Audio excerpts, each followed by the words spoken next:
Welcome back to the Game Room, where we are going through my favorite physical video games that are in my collection. So these are my favorite games that I actually own and have physically. I don't go through the digital and the kind of the ones that I have sold off or don't have anymore. They're just what I have in my collection. Usually I'll keep my favorite games in the collection, but I don't always, from the Xbox One onwards, I haven't always purchased my favorite games physically. First one I have here is Broken Sword 5, The Serpents Curse. Now, the Broken Sword games, I haven't played every Broken Sword game in the series. I've played number 1 and number 2 and number 5. I haven't played those ones in between. I have them, but I'm yet to give them a go. I'm sure I would like them. These are point and click games. The ones that I have played happen to be the 2D versions. Broken Sword 1 and 2 came out when I was a kid, and I didn't get to play those until I was an adult. I actually played them on the iPad, the director's cut versions, and they were fantastic. They were really well done.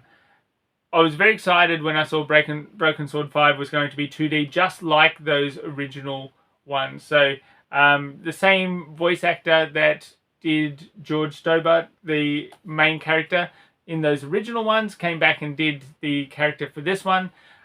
You are trying to solve a murder in, I think, every one of these games. And this game, you go around and you click on all the parts that you can, and it's really about trying to find some of the right combinations of items to do a certain thing, asking people the right questions to then cause something to happen that will progress the storyline, or sometimes about solving puzzles. Some of those puzzles are really intuitive, and some of them I found a little bit harder than others. I did have to console the walkthrough a couple of times. Not a great deal, but I did have to do that. And sometimes you actually just can go on to and do the hints, and it will end up telling you the answers for it anyway if you get really stuck. Try not to do that, but you're going to run into trouble eventually. The storyline is enough that it keeps you entertained the whole way through. Even though I say that, getting towards the kind of the third quarter of the game, that slowed down a little bit, and then the fourth quarter really picked it back up again.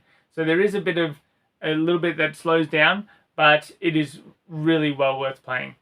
It is one that my eldest son has enjoyed jumping onto as well. It's actually a PG game, which is parental guidance in Australia, so it's almost like a family game. I know it doesn't have that rating everywhere over the world, but in Australia it's one that the classification board deemed as being, pretty much a family game. Great fun, and well worth a playthrough. Now, I don't own all of my favorites on the Xbox One in a physical form because they don't hold the whole game on the disc. There's almost no games that hold the full version of the game with in whether it's updated or not. There's just so many games that do not have the full playable game on the disc. And even when you do, good luck trying to install them and play them these days without your console asking you for 1,000 updates. So I tend to just stick to digital where I can. But sometimes you can score a cheaper version, which is what has happened here. Metro Exodus, a game that is one of my favorite games ever, which is a big call. I played lots of games, like, lots of us gamers, but this is right up there with one of my very favorites. Metro 2033, the first game, and then Metro Last Light. I played the first one through, as in Metro 2033 on the Xbox 360. I didn't really like it very much.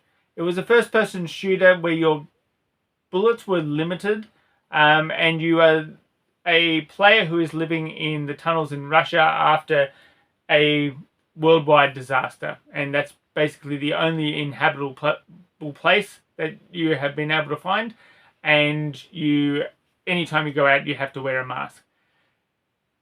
I've heard that the next game was quite similar, so I didn't play it. And then I heard that this one was more mini sandboxes that they were their own maps, their own sandbox maps that you go and you do a lot of type of objectives in one, in a first-person shooter type mode. Then you travel and you do the same thing in the next minimap and so on. That's almost how it is. There is one or two parts that are completely scripted where you have to go through exactly the trail that's been left for you in that particular area. But most of the places you are just like that. You dropped into a sandbox and you can go around the sandbox in any way you feel fit to do the objectives that you need to do. This game is amazing. It has amazing enemies. It has an amazing story. It has amazing gameplay. Everything about it is just top notch. It really blew me away. The world that you jump into is a lot like the world of Stalker. If I have played the first and played through the first Stalker before playing this game, and it is a lot like that game sets up things.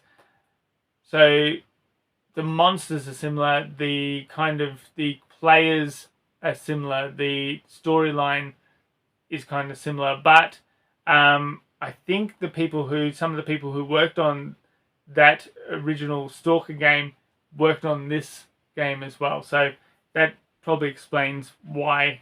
I'd have to look into that further. You should look into that further if you're interested, but definitely very much Stalker vibes, but set in a really brought up to new generation, which is just such an amazing release.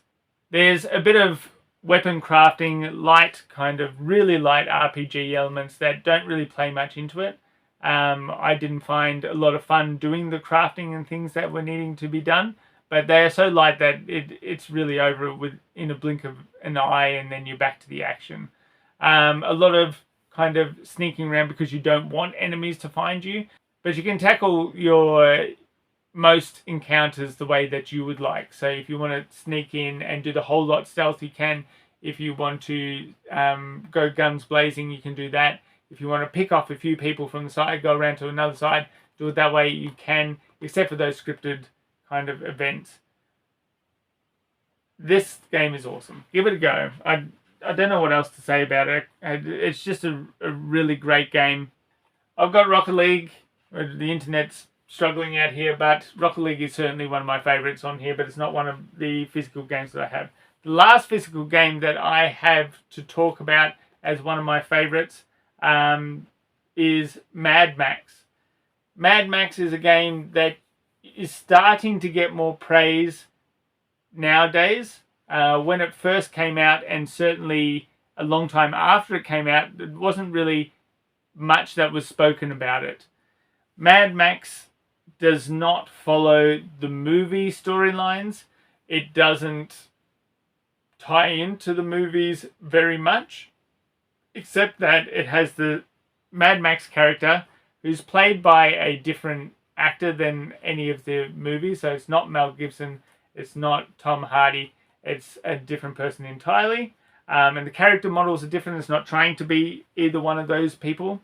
The enemies are different as well, although I think some of them now link up with the Furiosa story.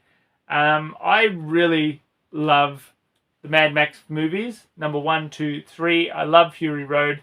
I've just watched Furiosa and did not love that one. That one took it entirely different places, which I won't go through here, but I didn't love that one. I actually just had a good conversation with Jason from Kinda Cool on the matter as well. So we did a bit of messaging back and forth on our Mad Max kind of likes and hates.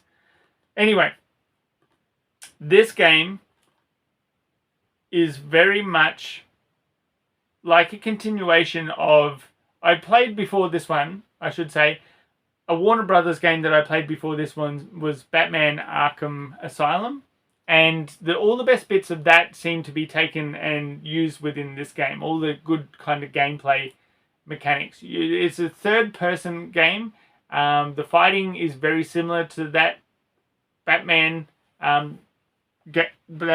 series that came out. And there is also a whole bunch of extra bits that are brought in.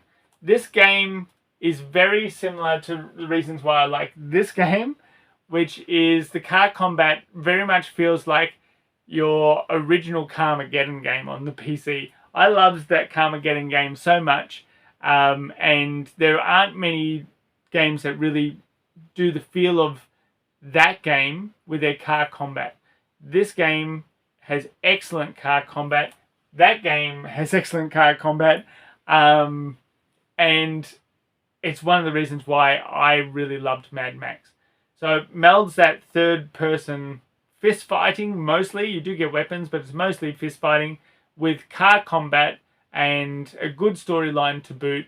An open world where you can go and explore as much as you want, and then go to the objectives of the story at your leisure. And you can upgrade different things like Max and Max's abilities, his equipment, and his car, and the way that acts as well. Yeah, it's excellent. It is really worth a playthrough. If you are someone who likes the Batman games, if you are someone who likes third-person action games, if you're someone who likes just open world games in general, then Mad Max is really worth a go. Definitely grab it. Alright, as I said, I don't have all my favourites here. If I was to choose some other games, definitely Elden Ring is one that I would put on there. Dying Light is another one, but I don't have them physically. Rocket League is one of my favourite games of all time, but when the multiplayer aspect dies out of that game will be dead. Like a lot of these games in just this generation where they do not have the games on the disc. These discs, most of them are worthless. Not all of them, but most of them. So a bit sad, but still some fantastic releases brought out on the Xbox One. And those three, please go out, pick them up, enjoy them. If you have some pics of your own, I would love to hear them either down in the comments or make a video and tag me and let me know and I'll watch it. I'd love to see it.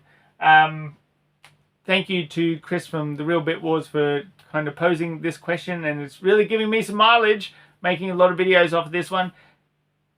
Speaking of which, if you like this video, I have lots of other ones of these videos, lots of other favorites that I have put in this series, but I also have a lot of other gaming videos and arcade related videos and a whole bunch of other things, so check those out as well. Become a subscriber, that would be fantastic, and would love to see you again on the Gameroom. See you then.